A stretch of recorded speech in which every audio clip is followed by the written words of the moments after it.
আসসালামু আলাইকুম বন্ধুরা, আশা করি সবাই ভালো আছেন।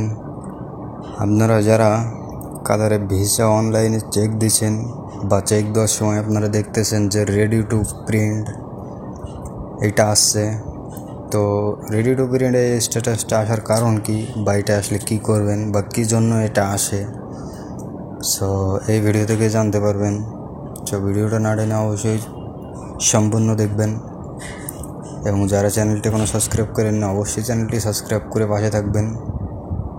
তো চলুন ভিডিওটা শুরু করা যাক। তো রেডি টু প্রিন্ট এইটা আসার কারণ কি, এটা কখন আসে? এইটা আসে যখন আপনার কাতারের জন্য মেডিকেল করেন, মেডিকেল সম্পূর্ণ কমপ্লিট হয়ে যাওয়ার পরে রেডি টু প্রিন্ট আসে। তো আপনারা যখন মেডিকেল করবেন, মেডিকেল সম্পূর্ণ কমপ্লিট হয়ে যাওয়ার পরে ফিঙ্গার এক্সরে সম্পূর্ণ কমপ্লিট হয়ে যাওয়ার পরে আপনার রেডি টু প্রিন্ট এটা আসে।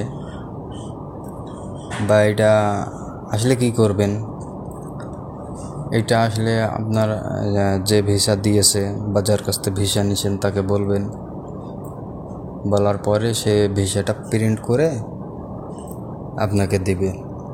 তো প্রিন্ট করার পরে কি করবেন, ভিসাটা প্রিন্ট হয়ে বেরোনোর পরে আপনাদের মেন পাওয়ারের জন্য অ্যাপ্লাই করতে হবে। তো মেন পাওয়ারের জন্য অ্যাপ্লাই করলে মেন পাওয়ার কমপ্লিট হয়ে গেলে আপনার সম্পূর্ণ কাজ কমপ্লিট হয়ে যাবে, আপনি টিকিট কেটে চলে আসতে পারবেন কাতারে। তো অনেকেই বলবেন যে ভাই রেডি টু প্রিন্ট মেডিকেলের আগে কী জন্য আসে না? তো কাতারের নিয়মে এটা মেডিকেল কমপ্লিট না হলে ভিসা বের হয় না বা প্রিন্ট হয় না। প্রথমে আপনার পাসপোর্ট দিয়ে ভিসা লাগানো হবে, এরপরে মেডিকেলের জন্য অ্যাপ্লাই করা হবে, মেডিকেল কমপ্লিট হলে পরে আপনার ভিসা বের হবে। তো আশা করি সবাই বুঝতে পেরেছেন।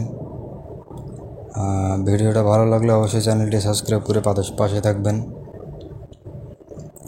সবাইকে ধন্যবাদ। আসসালামু আলাইকুম।